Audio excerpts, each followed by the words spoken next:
denúncia por crime de responsabilidade política como alternativa a presidente Dilma Rousseff construir uma política para o futuro. Um grande acordo nacional constituído.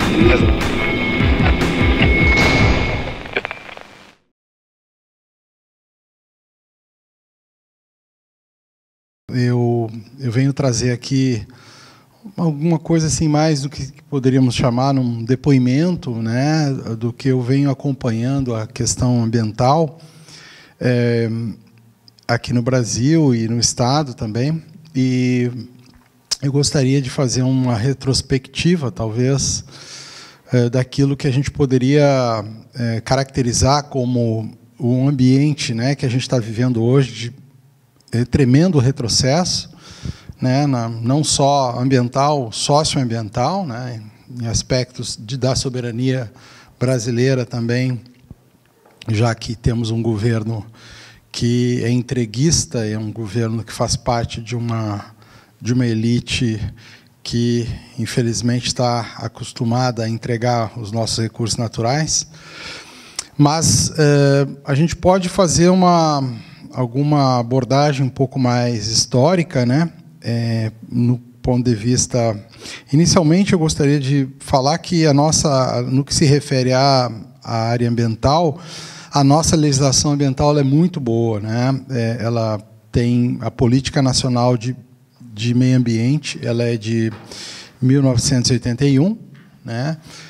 6938, é uma lei bastante boa, ela leva em consideração os aspectos necessários, por exemplo, dos estudos de impacto ambiental, né, os estudos de impacto ambiental, a questão do zoneamento ambiental, uma série de elementos que depois, na Constituição de 1988, também, no artigo 225, foram considerados muitos aspectos importantes também, tanto nos estudos de impacto ambiental, no licenciamento, na questão da biodiversidade, na diversidade biológica, ela está num patamar de grande importância. Por exemplo, o poder público ele é obrigado a manter políticas públicas que possam prover os processos ecológicos dos ecossistemas, e o Brasil tem 6 biomas, né, oficiais. Nós temos aí desde do Pampa, né, que é um dos menores biomas brasileiros, até a Amazônia, que é a maior bioma, né, que chega a quase 50% do território, né, que corresponde ao bioma Amazônia. E no caso, em 1988, tanto a Amazônia, a Mata Atlântica e também o Pantanal foram considerados esses três biomas como patrimônio nacional, né? Existe também no artigo 225, se veda qualquer tipo de atividade que venha trazer extinção de espécies, por exemplo. A educação ambiental está prevista também na Constituição, no artigo 225. E a diversidade biológica, sim, ela está amparada pela Constituição. A questão é que, desde a Constituição até hoje, nós não tivemos leis ordinárias específicas para dar garantias, de fato, né, efetivas, para que isso seja respeitado. Depois a gente pode falar um pouco sobre a questão dos estudos de impacto ambiental, que é um dos temas que, após esse golpe, né, de 2016, algumas tentativas de retrocesso na legislação ambiental vêm sendo levadas lá no Congresso, né, mas a gente já verifica que já houve tentativas anteriormente a 2016, né, no que se refere à flexibilização da legislação ambiental, né? Nós, então, temos, além da Constituição, a lei de meio ambiente, a Política Nacional de Meio Ambiente, né? Nós tivemos o Código Florestal até 2012, um Código Florestal muito bom, né? Muito restritivo.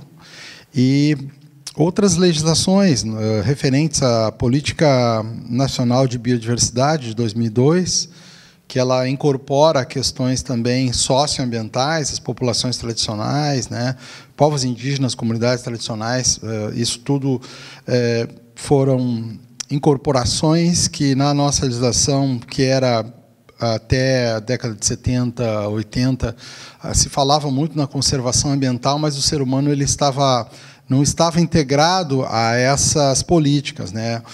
Então, a partir de 20 anos para cá, vamos dizer assim, né, esses aspectos mais socioambientais eles foram sendo incorporados à legislação.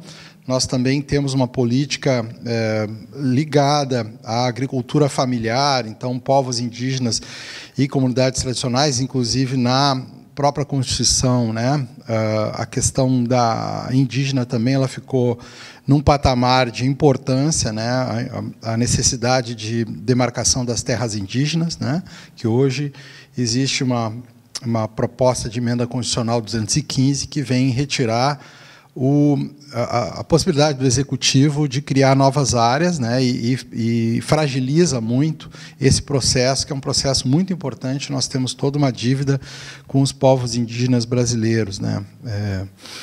Mas, claro, que a bancada ruralista, principalmente, que é uma das muito fortes aqui no Brasil, vem tentando, de todas as maneiras, através dessa PEC, retirar a possibilidade do Executivo de criar novas áreas, ao mesmo tempo também possibilita áreas de mineração dentro dos territórios indígenas, né?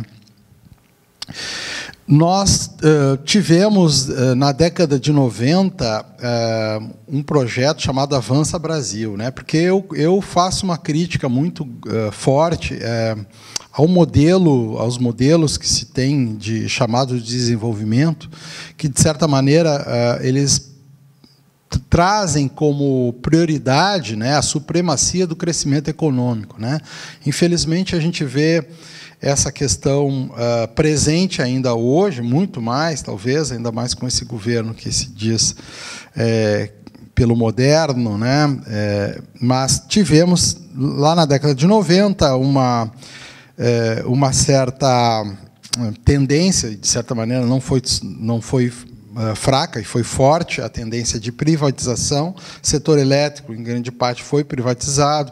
Tivemos a privatização da Vale, né, a Vale do Rio Doce, que era uma empresa nacional que explora os recursos minerais brasileiros. Então, ela foi entregue de bandeja para o capital privado, né?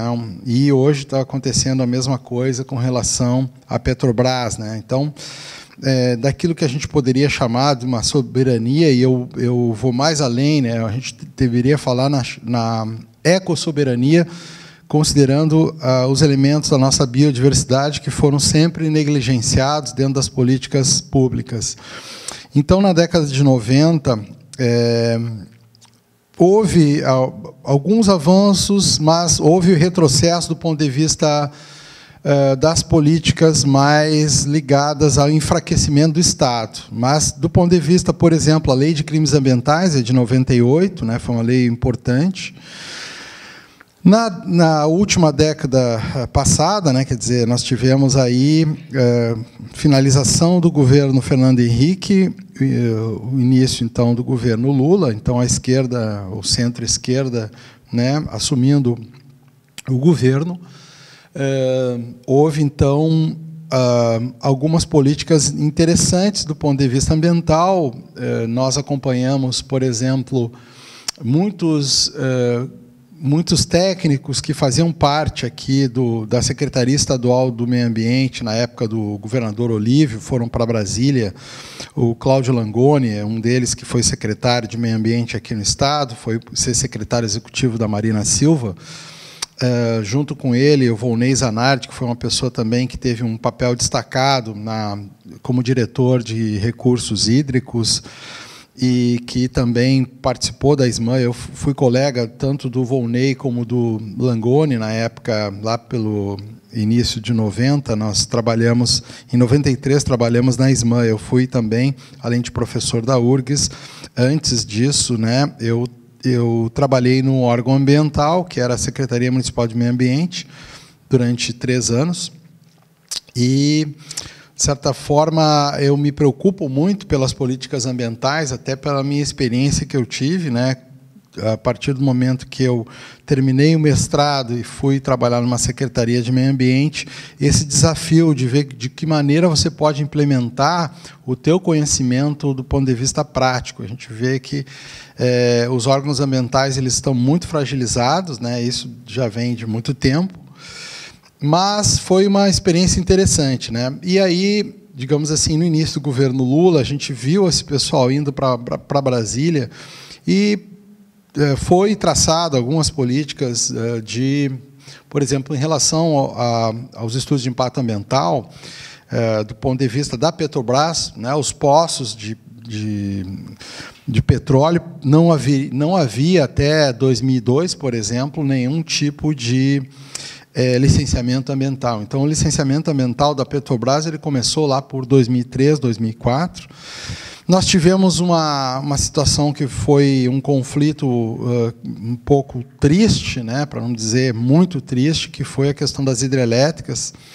Lá por 2004, né, nós vimos a situação de Barra Grande, que foi talvez uma hidrelétrica que destruiu a maior área de Mata Atlântica da Mata Araucária na região sul do Brasil. Foram 6.000 hectares de floresta que ficaram embaixo d'água devido ao empreendimento que tinha sido licenciado na época do governo Fernando Henrique, a licença prévia, licença de instalação e a licença de operação, que era para ser dada em 2004. Houve toda uma discussão, porque ocorreu uma fraude da empresa Engevix, que posteriormente foi uma das empresas aí ligadas no Lava Jato, né? A gente sabe que Lava Jato foi desviado, alguma coisa interessante do ponto de vista de desbaratar o cartel das empreiteiras que existe. Infelizmente, a gente sempre denunciou isso em relação às hidrelétricas, né? Tanto Engevix, Camargo Corrêa, Andrade Gutierrez, né? Então, essas empresas, Odebrecht, né? Enfim, a gente já sabia que existia um cartel e que essas grandes obras eram uma forma de incrementar um modelo de desenvolvimento que a gente sempre criticou, e eu faço recordar aqui o José Lutzenberger, que foi um ambientalista que teve um destaque internacional, Prêmio Nobel Alternativo.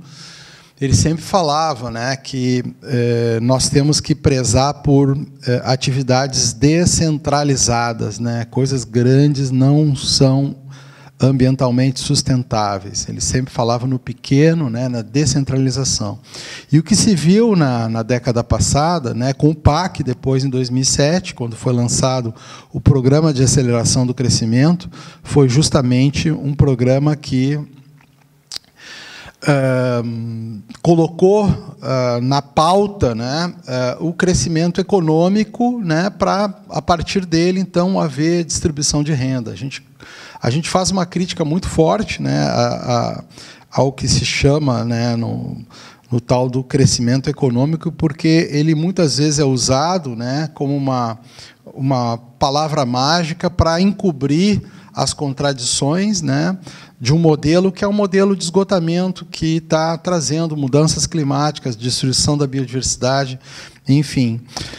Mas, infelizmente, nós não tivemos, naquela época, né, com o primeiro governo Lula, depois, segundo governo Lula, e depois governo Dilma, primeiro governo Dilma, e até o primeiro ano na presidente Dilma, nós não conseguimos, e tentamos, de todas as maneiras, ter um diálogo com o governo no sentido de tentar reorientar essa política de desenvolvimento para uma coisa mais local, né? Menos mega obras que tem, consequentemente, um gigantesco impacto ambiental que é inerente a esses grandes empreendimentos.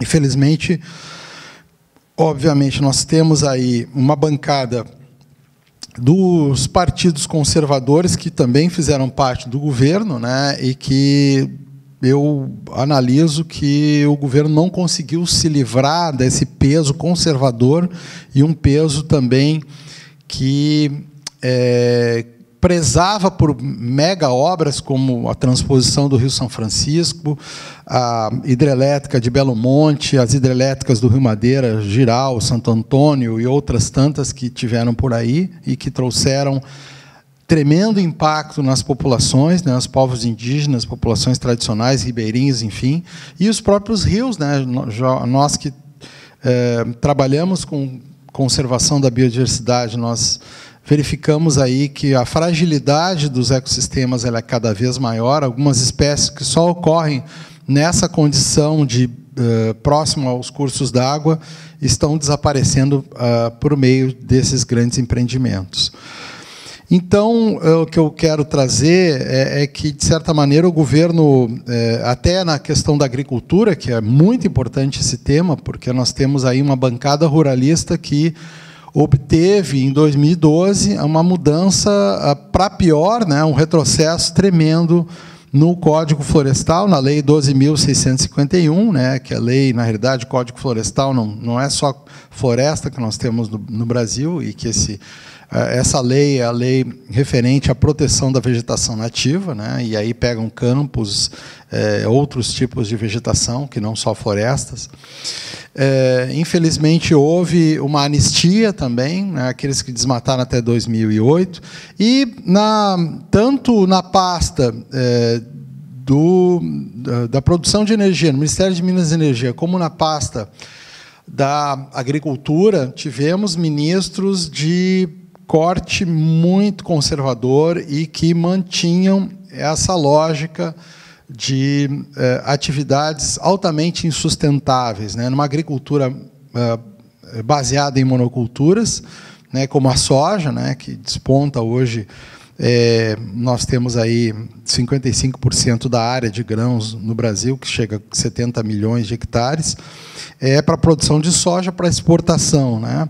E, infelizmente, o governo deixou, para mim, uma forma muito equivocada, pastas estratégicas, que são a pasta tanto da agricultura como Minas e Energia, na mão de um partido que depois a gente viu no que deu, né? Um partido que estava preparando o caminho para para esse golpe que a gente está tratando aqui, né? Que é o PMDB, um partido, ou MDB agora, né? Um partido muito poderoso, com caciques, né, que tem uma folha corrida de uma série de questões ligadas à corrupção, enfim, né, muitos de nós estão sabendo aí, situações que, infelizmente, acabaram não tendo consequência, porque eles estão livres e soltos aí, enquanto que, né, o nosso presidente Lula, que praticamente não teve nenhum tipo de comprovação, né, de corrupção. Infelizmente, encontraram uma brecha para prendê-lo, né, mas, ao mesmo tempo, voltando a essa questão.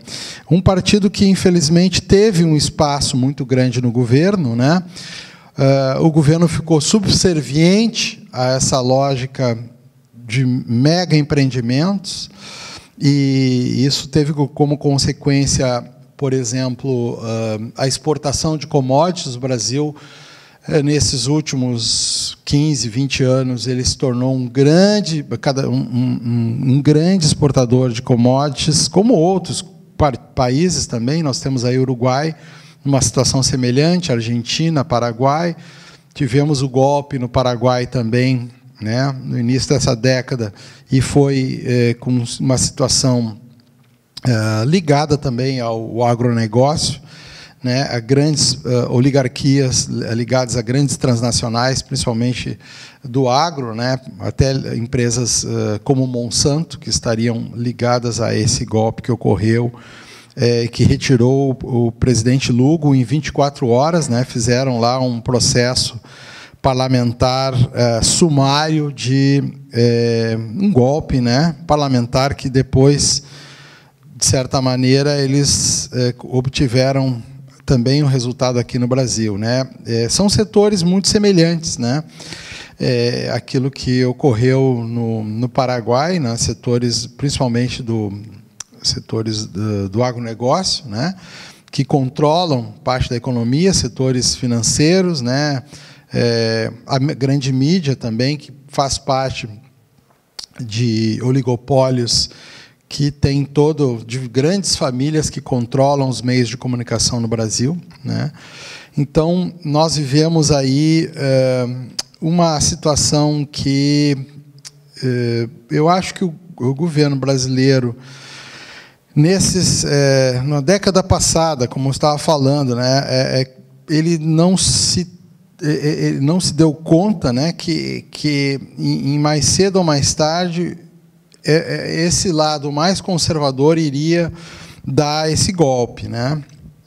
E, infelizmente, tivemos então essa situação que, ao longo do tempo, teve um marco importantíssimo, como eu já tinha comentado antes, a Lei 12.651, que é o chamado Código Florestal, que ali a bancada ruralista sentiu que tinha poder e conseguiu fazer um retrocesso imenso, né? E o governo ficou acuado naquele momento, né? E eu acho que aquele teste da Lei de Proteção à Vegetação, né, em que a bancada ruralista, com apoio, inclusive, de parlamentares que se diziam de esquerda, como o deputado do PCdoB, né, que até nem me lembro o nome dele, às vezes até melhor nem lembrá-lo, né?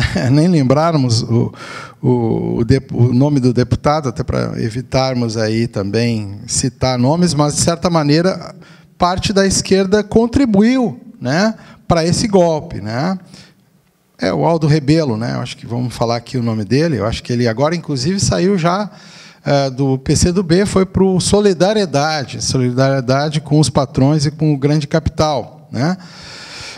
Mas, naquele momento, ele fez um desserviço junto com a posterior ministra da Agricultura, Cátia Abreu, que, quando assumiu no segundo governo Dilma, nós tivemos, né, aquele susto, como é que vão colocar no ministério alguém que sempre teve um histórico, né, de defesa do agronegócio mais conservador, mais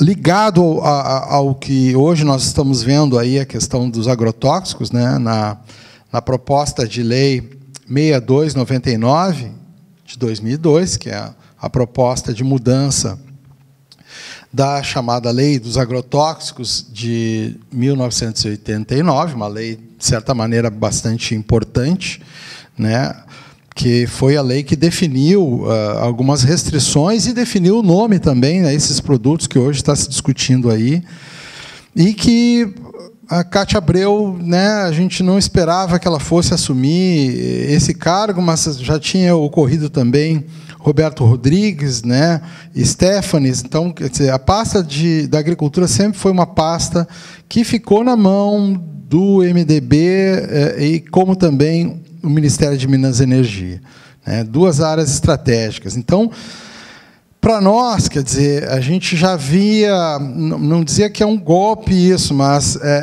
havia uma sensação de uma tremenda frustração, de parte da sociedade. Eu também me incluo nela, né, que tinha uma expectativa maior nos governos, né, do PT e que pudessem fazer um contraponto a essa lógica que é uma lógica que é insustentável de grandes empreendimentos que estão destruindo com a nossa biodiversidade brasileira e trazendo como consequência o nosso título de maior consumidor de agrotóxicos do mundo, né?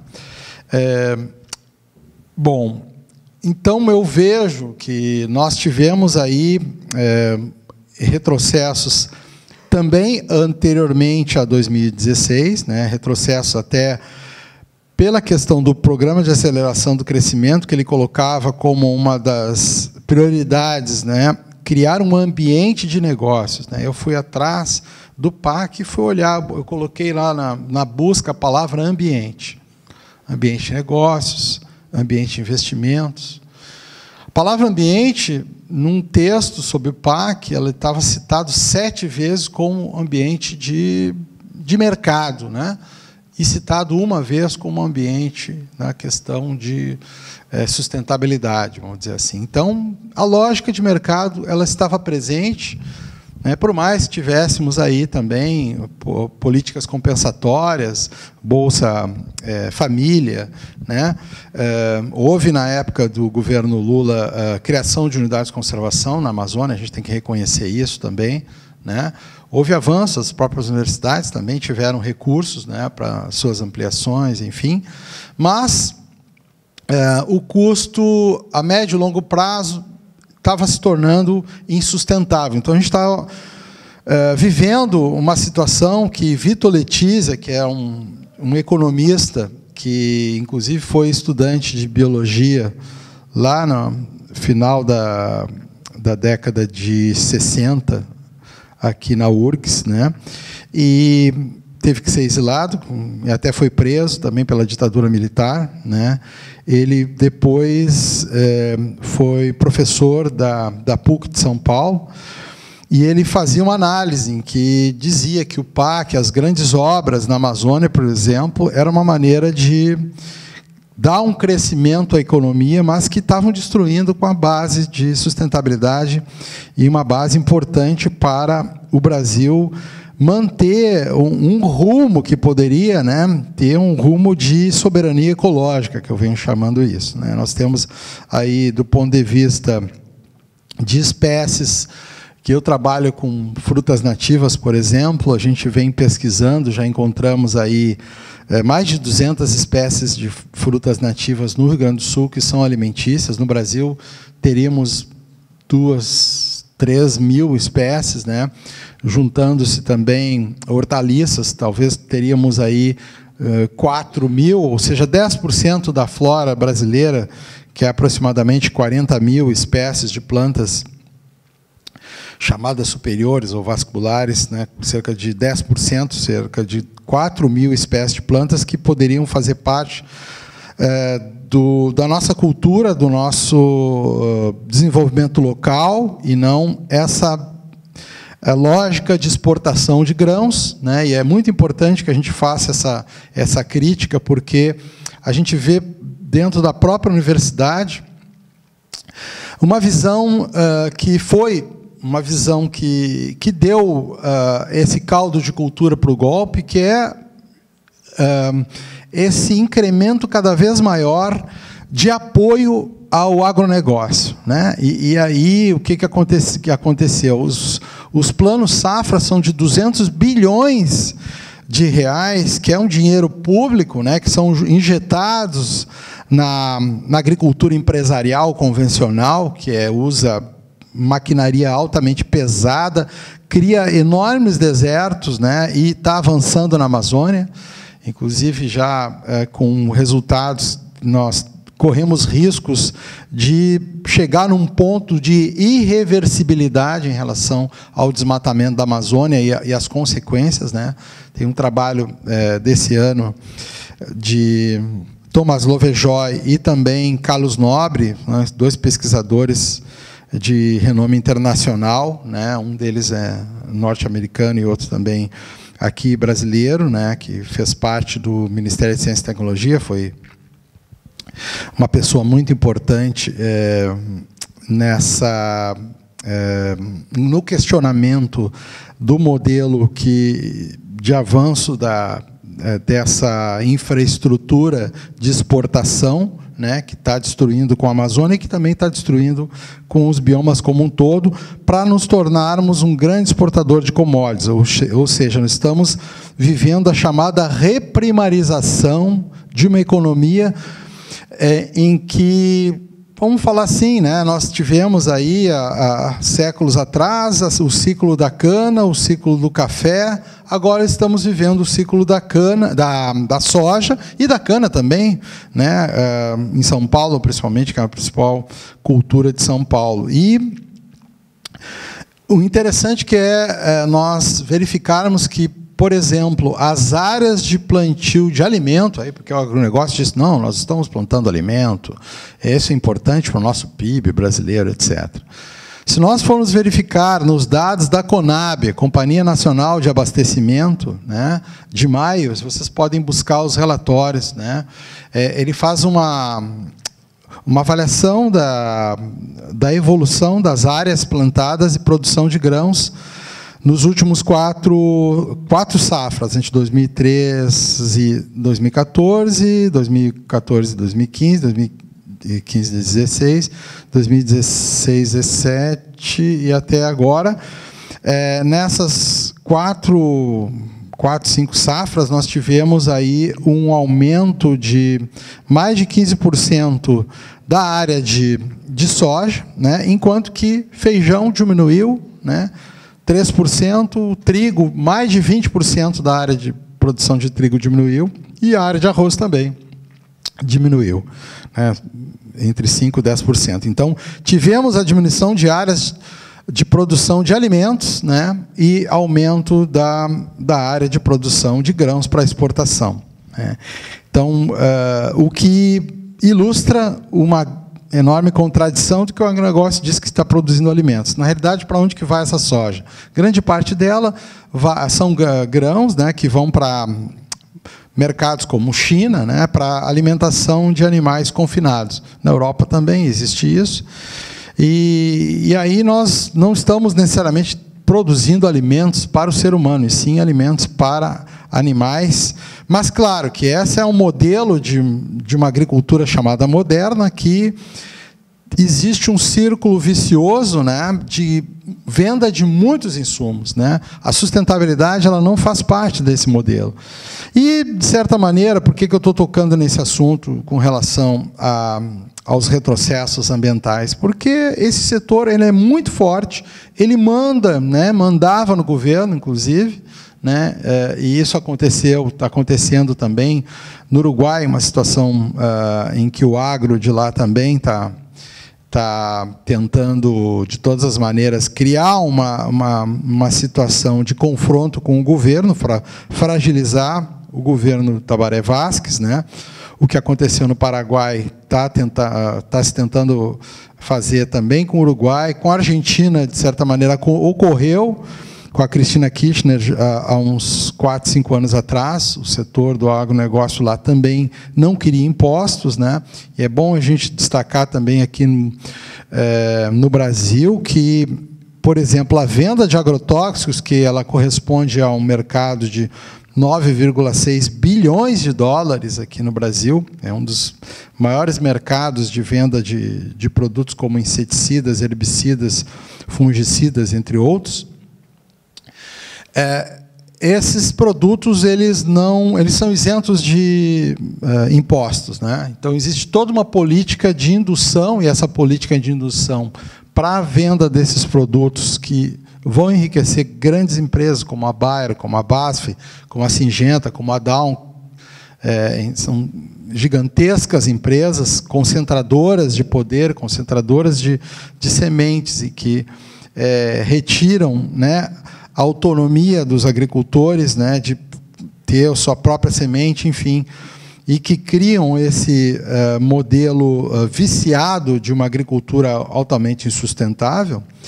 Esses setores têm muito poder, né, e por isso, né, não foi por nada que o Ministério de Agricultura esteve na mão desse setor, né? A mesma coisa que ocorreu nos Estados Unidos também, quando tivemos a liberação dos transgênicos nos Estados Unidos, até naquele filme O Mundo Segundo a Monsanto, nós temos muito bem lá, claro, né, o ministro secretário da Agricultura na época do Bill Clinton, né, dizendo, olha, a gente tinha restrições, queríamos mais pesquisas aqui nos Estados Unidos. Olha só, o país mais, né, poderoso, que defende essa tecnologia, mas houve até há cerca de 15, 20 anos atrás uma certa resistência, né, para não liberação desses produtos. No caso, transgênicos ligados à agricultura, eles são poluentes, né? São poluentes biológicos, né? Então, junto com eles, tem toda uma cadeia de produtos também agrotóxicos. Tanto é que nós tivemos um crescimento de 190% em 10 anos. Entre 2000 e 2010, tivemos 190% do consumo de agrotóxicos no Brasil, mesmo com a vinda dos transgênicos, enquanto que no mundo esse crescimento foi de 90%. Né?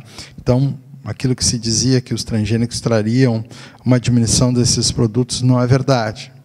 Bom, então eu trago aqui a questão que muito do agro, né, que foi um setor que teve um papel destacado no governo, e também vamos falar a questão da mineração, até porque temos agora, dentro desses projetos, desses pacotes que estão, um pacote de maldade na questão socioambiental, né?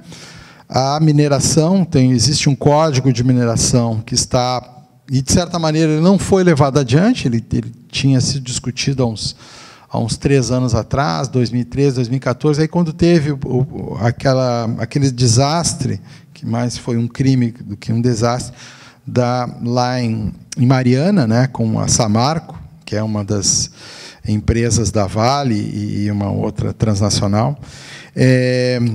A partir daquele grande desastre, né, que poluiu o Rio Doce, chegou até o mar, e teve uma repercussão internacional, esse código de mineração ficou em stand-by, mas ele vai retornar, né, como hoje nós temos essa lei, essa nova lei aí que está em discussão, né, da lei 6.299 de 2002, do Blairo Maggi, o maior desmatador do Mato Grosso, né, que é ministro da Agricultura atualmente, né, que passou por vários partidos, né, foi da base do governo, né, e hoje é digamos assim, um dos promotores dessa mudança para pior em relação à legislação referente aos agrotóxicos. O que essa nova lei prevê hoje, né? A retirada do nome de agrotóxicos para, inicialmente, produtos fitossanitários, agora estão falando em pesticidas. O último relatório, o relator lá da Câmara de Deputados mudou. Então, produtos fitossanitários, está havendo muita polêmica, então vamos trocar para pesticidas. Mas isso não é o fundamental. A retirada, nesse projeto, está a retirada da obrigatoriedade do IBAMA e da Anvisa, né, Agência Nacional de Vigilância Sanitária, de avaliarem os novos, né, produtos agrotóxicos. Então, ficaria concentrado na mão do Ministério da Agricultura, né? Então, teríamos aí um enorme retrocesso, considerando que temos dados por exemplo, um dos últimos relatórios mais completos da Anvisa em relação à contaminação de alimentos por agrotóxicos, nós tivemos índices elevadíssimos de contaminação, né? Cerca de 2/3 mais de 3.000 amostras de cerca de 10 produtos hortigranjeiros apresentaram resíduos de agrotóxicos. 2/3, sendo que um terço desses produtos que foram amostrados pela Anvisa apresentaram índices acima do permitido ou agrotóxicos não permitidos para aquele tipo de cultura, ou agrotóxicos até alguns que nem eram permitidos para uso no Brasil, né? Então, a situação atualmente de contaminação, nós temos dados do Ministério da Saúde, enfim, de cerca de 5.000 pessoas intoxicadas por ano em relação aos agrotóxicos, então é um número muito elevado, né? E contaminação dos lençóis freáticos, né? Águas de abastecimento para muitos municípios do interior está contaminada. Cerca de mais de 70% da água de abastecimento já foi verificado com amostragens que apresentam resíduos de agrotóxicos, né? Tivemos dados, por exemplo, no Mato Grosso, em São Lucas do Rio Verde, que é um dos municípios com maior plantio, onde tem um dos reis da soja lá, que o professor Vanderlei Pignatti, que é um médico, junto com o seu grupo de orientados de mestrado, doutorado, fizeram análise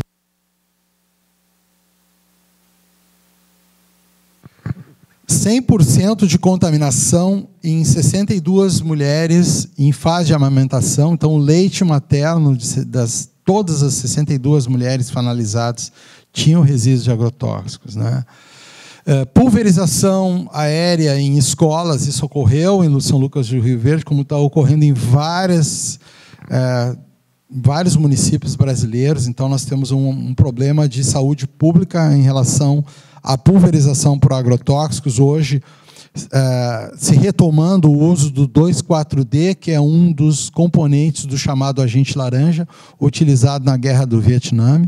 Então, nós temos uma situação aí em que, por exemplo, o glifosato, que foi o principal herbicida, mais de 50%, 55% aproximadamente, dos agrotóxicos correspondiam ao herbicida glifosato, que é ligado a sementes transgênicas para resistência a esse tipo de herbicida, né? Que ele mata tudo mesmo, ele mata tudo menos a soja, menos o milho transgênico.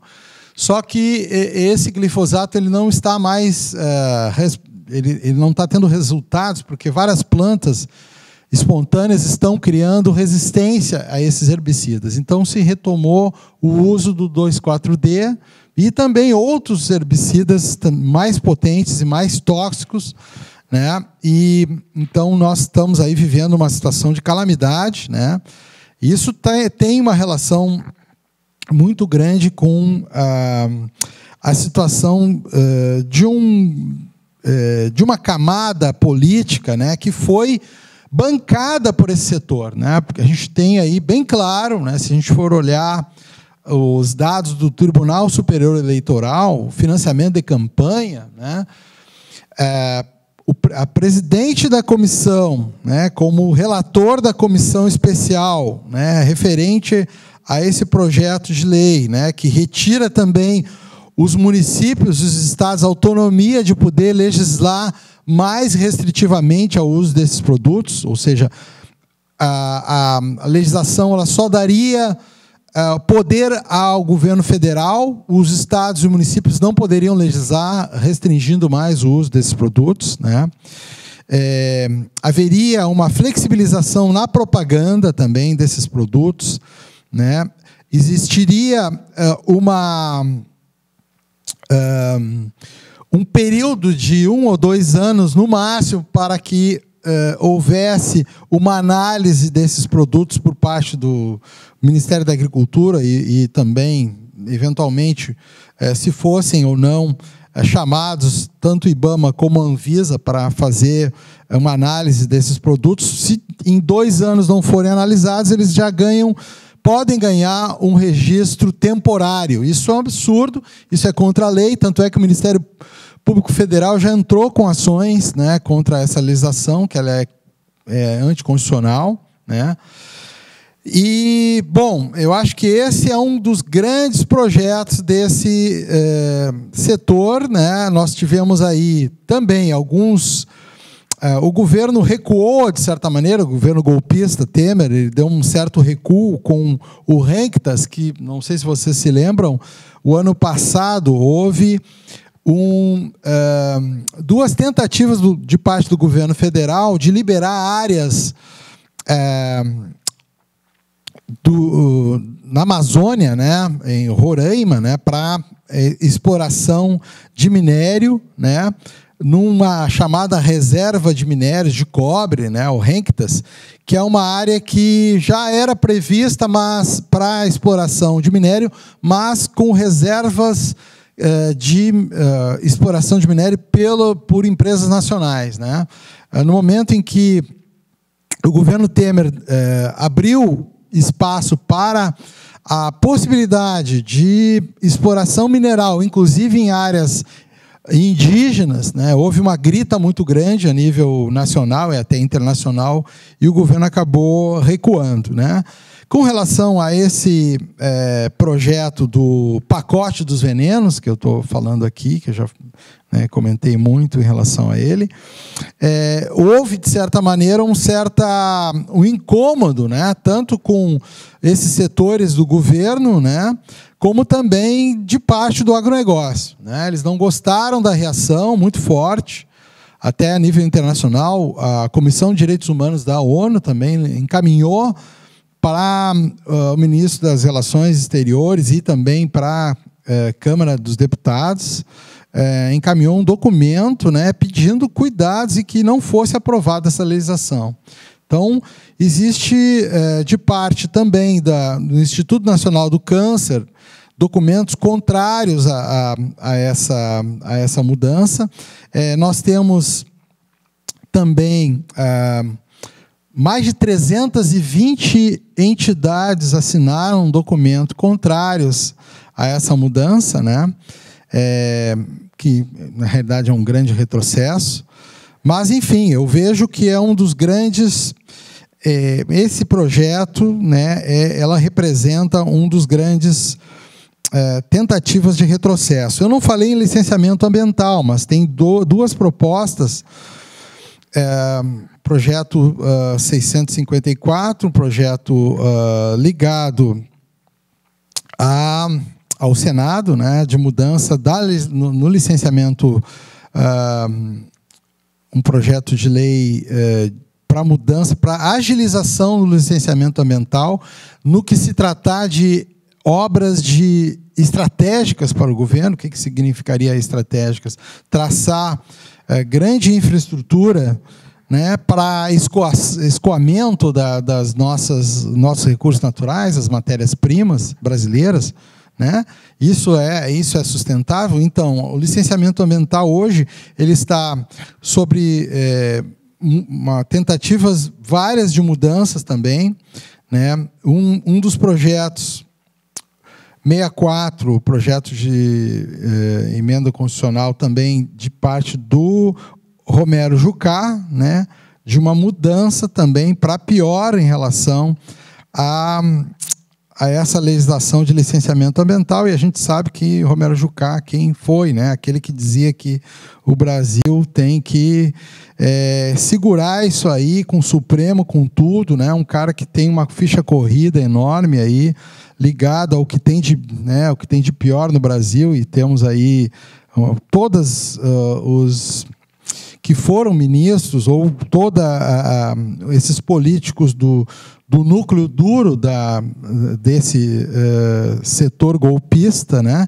que está, de todas as maneiras, então, tentando trazer retrocesso do ponto de vista de esfacelamento das garantias dos avanços ambientais que a gente teve ao longo de 35 anos, né, quase 40 anos, desde da Lei da Política Nacional de Meio Ambiente, e depois na Constituição e uma série de leis que tivemos pela frente e que estão, de certa maneira, nesse quadro atual, né, de mundialização da economia, que nos submetemos a nos tornarmos um grande exportador de commodities com desindustrialização, né?